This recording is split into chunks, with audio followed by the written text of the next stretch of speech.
સાથે શેર કરીશ એકદમ ચટાકેદાર નવા નાસ્તાની રેસીપી. તો ફક્ત એક વાટકી ચોખામાંથી થાળી ભરીને નાસ્તો મિનિટોમાં તૈયાર થઈ જાય છે, જેને આપણે અમુક ટિપ્સ સાથે એકદમ જાળીદાર, સોફ્ટ અને સ્પોન્જી તૈયાર કરશું. અને તૈયાર થયેલા નાસ્તાને આપણે જ્યારે થોડા તેલ અને મસાલા સાથે રોસ્ટ કરશું ત્યારે તે સ્વાદમાં જબરજસ્ત લાગે છે. તો નાસ્તામાં એક સરખા પોહા અને ઉપમાથી કંઈક અલગ એકવાર આ નાસ્તો ચોક્કસથી ટ્રાય કરવા જેવો છે. તો ચાલો રેસીપી શરૂ કરીએ. સૌથી પહેલાં નાસ્તો બનાવવા મેં એક વાટકી જેટલા ચોખા લીધેલા છે. અહીંયા તમે ઘરમાં રહેલા કોઈ પણ ચોખા લઈ શકો છો. ચોખામાં પાણી એડ કરીને તેને સારી રીતે ધોઈ લઈએ અને હવે ધોવાયેલા ચોખાનું બધું જ પાણી કાઢી લઈએ. હવે ચોખા ફટાફટ પલળી જાય તેના માટે તેમાં થોડું ગરમ પાણી એડ કરી દઈએ અને તેને ઢાંકીને ફક્ત 30 મિનિટ માટે પલાળી દઈએ. તો લગભગ 30 થી 40 મિનિટ પછી ચોખાને જોઈએ તો ચોખાનો દાણો એકદમ સારી રીતે ફૂલી ગયો છે, મીન્સ તે સારી રીતે પલળી ગયા છે. પલળેલા ચોખાનું બધું જ પાણી કાઢી લઈએ અને હવે તેને પીસવા માટે મિક્સર જારમાં એડ કરી દઈએ. હવે મેં જે વાટકીથી ચોખા લીધેલા હતા તે વાટકીના માપથી એક વાટકી જેટલું દહીં લીધેલું છે. તીખાશ માટે 2 થી 3 નંગ જેટલા લીલા મરચાના ટુકડા, 1 ઇંચ જેટલા આદુના ટુકડા અને 4 લસણની કળી એડ કરી દઈએ અને બધી જ વસ્તુને ગ્રાઇન્ડ કરી લઈએ. તો ચોખા એકદમ સારી રીતે ગ્રાઇન્ડ થઈ ગયા છે અને ચોખાને લીધે બેટરનું ટેક્સચર આ રીતનું સેજ દાણેદાર છે.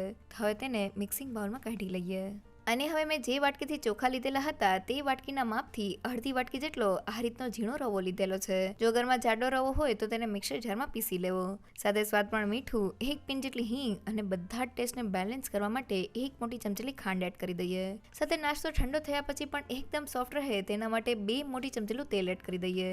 બધી જ વસ્તુને મિક્સ કરી લઈએ. સાથે બેટરને થોડું ફેટી લઈએ જેથી તે લાઇટ અને ફ્લફી તૈયાર થઈ જાય. તે લગભગ 2 મિનિટ જેવું થઈ ગયું છે અને બધી જ વસ્તુ એકદમ સારી રીતે મિક્સ થઈ ગઈ છે અને બેટર ઉપર આ રીતના થોડા બબલ્સ થાય છે, મીન્સ તે સારી રીતે ફેટાઈ ગયું છે.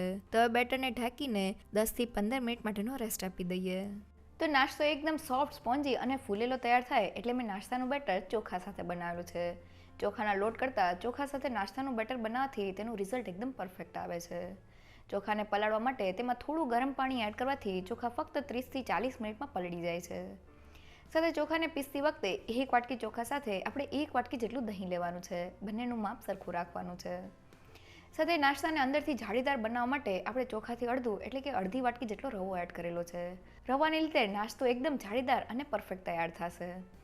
સાથે નાસ્તાના બેટરને આપણે શરૂઆતમાં મીડિયમ થીક રાખવાનું છે જેથી આપણો રવો એકદમ સારી રીતે ફૂલી જાય અને પછી નાસ્તાના બેટરમાં આપણે પાણી એડજસ્ટ કરી લેવાનું છે. તો લગભગ 15 મિનિટ જેવું થઈ ગયું છે અને બેટરને જોઈએ તો રવો એકદમ સારી રીતે ફૂલી ગયો છે અને બેટરની કન્સિસ્ટન્સી પહેલાં કરતાં થોડી ઘટ લાગે છે. તો બેટરને પતલું કરવા માટે તેમાં થોડું પાણી એડ કરી દઈએ અને તેને સારી રીતે મિક્સ કરી લઈએ. તો નાસ્તો બનાવતી વખતે આ સ્ટેપ સૌથી ઇમ્પોર્ટન્ટ છે. અહીંયા જો બેટર થોડું પણ ઘાટું હશે તો આપણો નાસ્તો સ્ટીમ થયા પછી થોડો કઠણ લાગશે. બેટર પતલું હશે તો નાસ્તો એકદમ પરફેક્ટ બનશે. તો તમે જોઈ શકો છો કે મેં બેટરને પતલું કરી લીધેલું છે અને તેની કન્સિસ્ટન્સી આ રીતના ચમચામાં એક ધારમાં પડે તેવી પોરિંગ છે. આ રીતનું બેટર તૈયાર કરવામાં મારે 2 થી 3 મોટી ચમચી જેટલા પાણીની જરૂર પડેલી છે. અને હવે તૈયાર થયેલા બેટરમાંથી નાસ્તાને ફૂલેલો તૈયાર કરવા મેં 1 ચમચીલો ઈનો લીધેલો છે. તેને એક્ટિવેટ કરવા માટે તેની ઉપર થોડો લીંબુનો રસ એડ કરી દઈએ અને તેને સારી રીતે મિક્સ કરી લઈએ. તો ઈનોની જગ્યાએ તમે બેકિંગ સોડા એટલે કે ખાવાના સોડાનો ઉપયોગ પણ કરી શકો છો, પણ ઈનોથી વધુ સારું રિઝલ્ટ આવે છે. તો તમે જોઈ શકો છો કે આપણું આ રીતનું ફ્રોથી બેટર તૈયાર થઈ ગયું છે. તો હવે તેમાંથી ફટાફટ નાસ્તો બનાવવા મેં અહીંયા આ રીતની પ્લેટ લીધેલી છે. તેને થોડા તેલથી ગ્રીસ કરી લઈએ. હવે તેમાં બેટરને એડ કરી દઈએ. ડીશને થોડી હલાવીને બેટરને એક સરખા લેવલમાં કરી લઈએ. હવે મેં અહીંયા કુકરમાં 2 થી 3 કપ જેટલા પાણીને ગરમ કરી દીધેલું છે.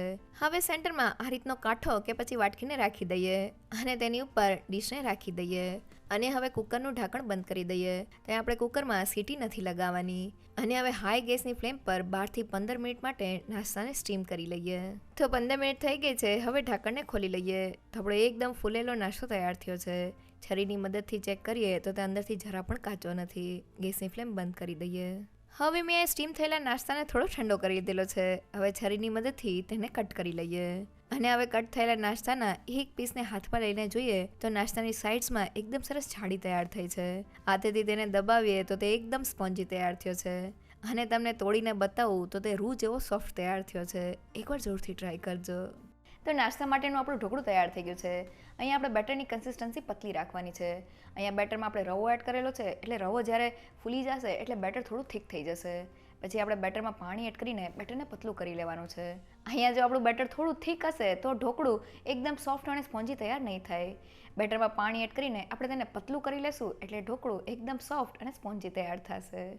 સાથે ઢોકળાને સ્ટીમ કરતી વખતે આપણે ગેસની ફ્લેમ હાઈ રાખવાની છે અને 12 થી 15 મિનિટમાં આપણું ઢોકળું એકદમ સારી રીતે સ્ટીમ થઈ જશે.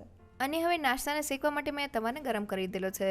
ગરમ તવા ઉપર 1 ચમચી તેલ એડ કરીને તેલને સારી રીતે સ્પ્રેડ કરી દઈએ. હવે તેની ઉપર થોડા સફેદ તલ એડ કરી દઈએ.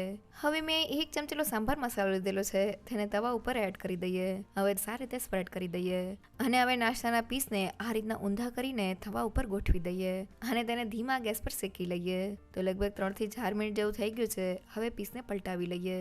તો સાંભાર મસાલાની એકદમ સરસ ફ્લેવર સાથે આપણો નાસ્તો ઉપરથી ક્રિસ્પી તૈયાર થયો છે. હવે તેને નીચેની બાજુથી પણ ક્રિસ્પી કરી લઈએ. તો લગભગ 3 મિનિટ જેવું થઈ ગયું છે અને નાસ્તાને પલટાવીને જોઈએ તો તે બંને બાજુથી એકદમ સારી રીતે શેકાઈ ગયો છે.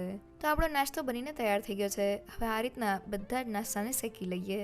તૈયાર થયેલા નાસ્તાને જ્યારે આપણે થોડા તેલ અને સાંભાર મસાલા સાથે રોસ્ટ કરીએ છીએ ત્યારે તેનો સ્વાદ એકદમ સરસ આવે છે. અહીંયા જો તમારે સાંભાર મસાલાનો ઉપયોગ ના કરવો હોય તો તમે તેની જગ્યાએ તેલમાં થોડું લાલ મરચું પાવડર અને પાઉંભાજી મસાલો એડ કરી દેજો. તેનો સ્વાદ પણ એકદમ સરસ આવશે. તો નાસ્તા સાથે ખાવાની મજા આવે તેવી ચટણી બનાવી લઈએ. હવે નાસ્તા સાથે ખાવાની મજા આવે તેવી ચટણી બનાવવા માટે મેં વજનમાં 100 ગ્રામ જેટલા ફ્રેશ કોથમીરના પાન ડાળી સહિત લીધેલા છે. તીખાશ માટે 4 થી 5 તીખા લીલા મરચાં, 10 થી 12 લીમડાના પાન, 1 ચમચી ચાટ મસાલા પાવડર અને સ્વાદ પ્રમાણે થોડું મીઠું એડ કરી દઈએ. અને મેં અહીંયા 2 મોટી ચમચી સેવ લીધેલી છે. સાથે 1 ચમચી લીંબુનો રસ અને 1 ચમચી ખાંડ એડ કરી દઈએ. હવે 2 થી 3 જેટલા બરફના ટુકડા એડ કરી દઈએ. તમે તેની જગ્યાએ ઠંડા પાણીનો ઉપયોગ પણ કરી શકો છો. અને હવે બધી જ વસ્તુને ગ્રાઇન્ડ કરી લઈએ. તો બધી વસ્તુ ગ્રાઇન્ડ થઈને આપણી ચટણી તૈયાર થઈ ગઈ છે. નાસ્તા સાથે આ ચટણી એકદમ ટેસ્ટી લાગે છે. તો એકદમ સોફ્ટ અને સ્પોન્જી અને એકવાર ચોક્કસથી ટ્રાય કરવા જેવો આપણો નાસ્તો બનીને તૈયાર થઈ ગયો છે. નાસ્તો બનાવતી વખતે બસ તમારે અમુક વાતનું ધ્યાન રાખવાનું છે. પહેલી એ કે 1 વાટકી ચોખાસાને પીસવા માટે તમારે 1 વાટકી જેટલા દહીંનો ઉપયોગ કરવાનો છે. સાથે બેટરમાં થોડો રવો એડ કરવાથી નાસ્તો જાળીદાર તૈયાર થાય છે. અને નાસ્તો જાળીદાર અને ફૂલેલો તૈયાર થાય તેના માટે આપણે બેટરની કન્સિસ્ટન્સી પતલી રાખવાની છે. બેટરને થોડું પણ થીક નથી રાખવાનું. અને નાસ્તાને સ્ટીમ કરતી વખતે ગેસની ફ્લેમ હાઈ રાખવાની છે અને 12 થી 15 મિનિટમાં આપણો નાસ્તો એકદમ સારી રીતે સ્ટીમ થઈ જશે. સાથે તૈયાર થયેલા નાસ્તાને બસ થોડા તેલ અને સાંભાર મસાલા સાથે આપણે જ્યારે રોસ્ટ કરશું ત્યારે તે સ્વાદમાં જબરજસ્ત લાગશે. જો તમને મારી આજની રેસીપી ગમી હોય તો મને કમેન્ટ સેક્શનમાં જરૂરથી કહેજો. સાથે મારા વિડીયોને લાઇક અને ફ્રેન્ડ્સ અને ફેમિલીમાં શેર કરજો. અને મારી ચેનલને સબસ્ક્રાઈબ કરવાનું ના ભૂલશો. તો ફરી મળીએ એક નવી રેસીપી સાથે.